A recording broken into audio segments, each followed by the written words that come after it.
thing. Where are you right now? I'm in the hospital. Why? Because I'm dying? No, I'm just kidding. Because I'm allergic to stuff and I might get rid of it. Yeah. That makes you smile, doesn't it? What do you think about the testing now? You have to eat stuff that you're allergic to. It's scary. Yeah.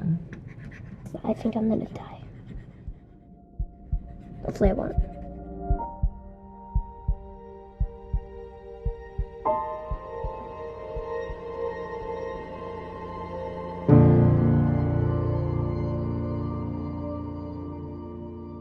And it all started on Halloween in 2014.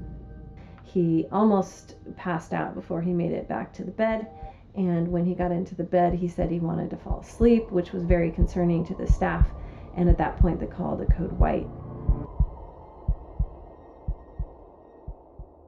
Hi, my name is Kristen Geller, and I'm Josh's mom.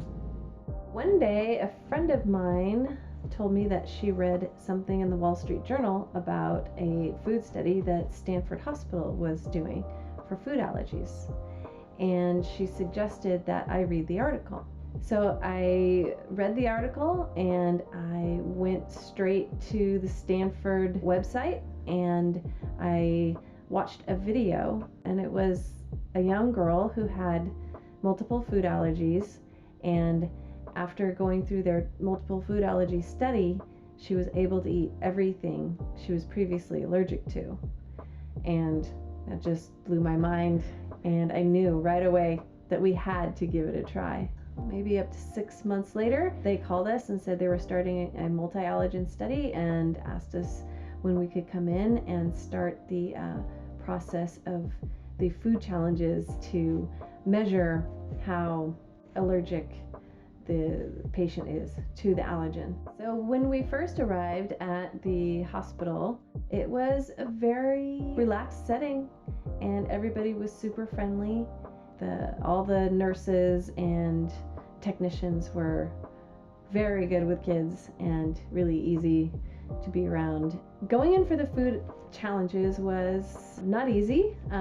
Everything was explained to us very well, and Josh was there for all the explanations, so he knew what was going to happen. It was a double-blind study, so they mixed one of the allergens or a placebo into some applesauce, and Josh would have to rub that on his lips, and they would observe him, and then he would have to eat a little bit of it, and then they would observe him, and they would look for a measurable reaction. So he actually had to start having a reaction to the food before they would treat him for the reaction. And it was kind of scary. When he ate something that he was allergic to, he did not feel well. It was hard to watch. How do you feel now? No? Can't talk? But every time I give him the option to continue or not continue, and he wanted to keep going. So it was, I'm glad he did. The first couple of times he had reactions, but they weren't very bad reactions. But it was that third appointment where he was given his worst allergen, and that reaction was very strong and it happened very quickly, and they weren't able to get it under control as fast as they would have liked. So they went through their protocols and gave him prednisone for the hives that had developed all over his body, and also his bronchial tubes were starting to constrict, and so he was on breathing treatment, and it wasn't helping. So they gave him his first shot of epinephrine, which usually is like a magic wand and just gets rid of all of the symptoms from the allergic reaction. But this time we didn't see any change, and so they had to give him a second shot of epinephrine, and that one showed some improvement and he started to look better. In fact, he wanted to get up and go use the restroom, and he was allowed to go do that. However, on his way back from the restroom, I think his blood pressure went down and he almost passed out before he made it back to the bed. And when he got into the bed, he said he wanted to fall asleep, which was very concerning to the staff. And at that point, they called the code white and about 20 people rushed in, and they had to give him a third shot of epinephrine, and then they called the Children's Hospital to come get him. So we got our first ambulance ride over to Children's Hospital and spent the next 4 hours over there being observed. Nothing else happened, so we were able to go home that night, which was nice.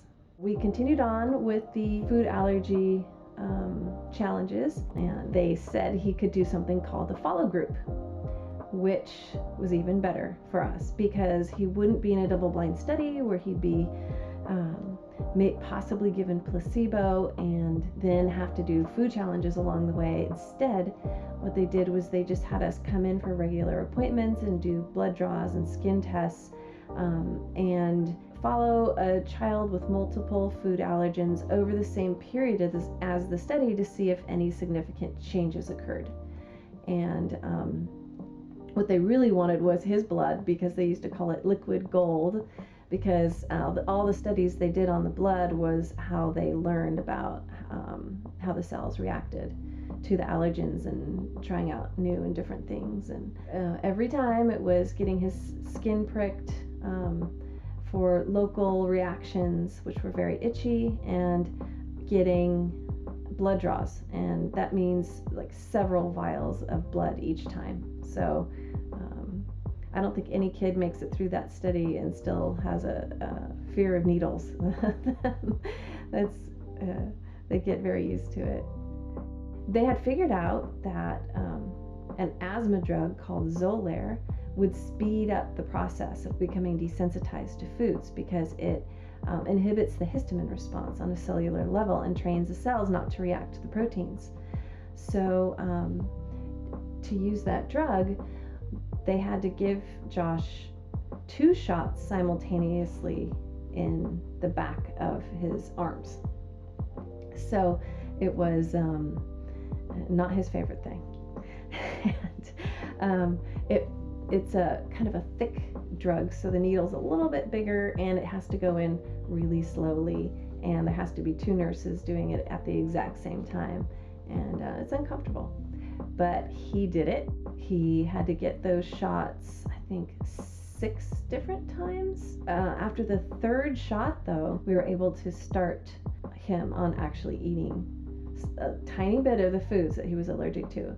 And that's how they did it. They dosed out the food in very small amounts. We had to get a food scale, and I wasn't sure if he was going to like the foods, but it all worked out fine. He actually liked the taste of almost everything, but of course he liked milk and everything you can make with milk, including ice cream, pudding, everything, chocolate. So that's been a lot of fun.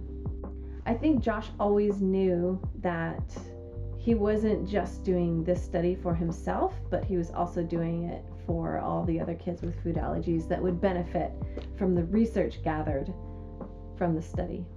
So during his treatment, the food doses started to get larger and larger, and that actually became a little bit challenging because he would have to make sure he ate all of those foods every single day. And when we got up to a whole glass of milk and an entire egg and 13 pistachios and 7 cashews, it became a lot of food to make sure you ate every day.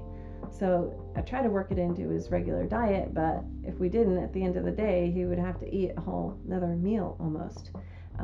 They reduced his doses, and they're a lot more manageable now. So it's totally worth it. I remember when Josh was able to just go out and eat whatever he wanted, and I didn't have to worry about it. I didn't have to pack any food.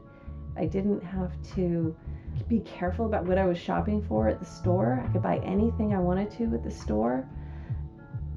It was almost like being a kid again, just like everything was new again, and just I couldn't wait to watch him try all these new foods. All right, Josh. Here goes nothing. I just hope it doesn't feel bad now.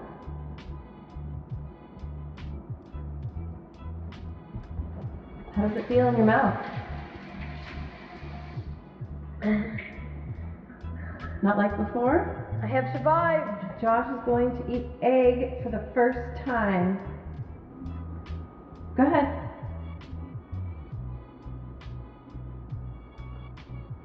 What do you think? Squishy. Yep. What about the flavor? It doesn't have a lot of flavor, but Like soft pasta? yeah, like super soft pasta. Did you like it? I mean, I've never tasted something like that before. I should be happy to hear your reaction though. I feel like it should. Okay. All right, what's on your plate? Cashew and salmon. What are you going to eat first? Should it be the cashew? Do the cashew first. Okay, yeah. What is it?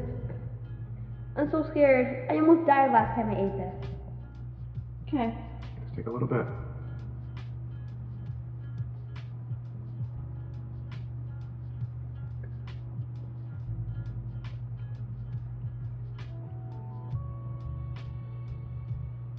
This is actually pretty good. All done? Yeah. And just being able to cook with milk and egg and not worry is just amazing. Not having to clean the cutting board because milk might have touched it or egg might have touched it from something else. Okay, so I'm making Joshua's egg doses, 1/8 of an egg that he has to eat for the next 2 weeks. And I'm realizing that I keep thinking in my mind, oh, that touched egg, so I've got to wash that. And then I have egg on my hands, so I shouldn't touch that until I wash my hands. But then I thought, I'm actually making this stuff for Josh, so I don't have to worry so much anymore about what I'm touching or what needs to be washed right away. And it's just a really cool feeling. So we're very excited. Thank you, Stanford. We just, pretty much all of us ate the same thing. I didn't want to have to make 2 meals every time. Plus, it was a lot healthier sometimes to eat the way Josh needed to eat. But anytime we had to go out to dinner, I had to pack extra food for him. Anytime he went on a play date, I had to pack extra food for him. Just sending him to school was frightening because not everybody understands food allergies. Not everybody's food allergies are the same. And I think that adds to the confusion. I was also grateful that we had, a small group of friends and family that were on this journey with us, helping us keep him safe and not having to worry about him constantly. I can't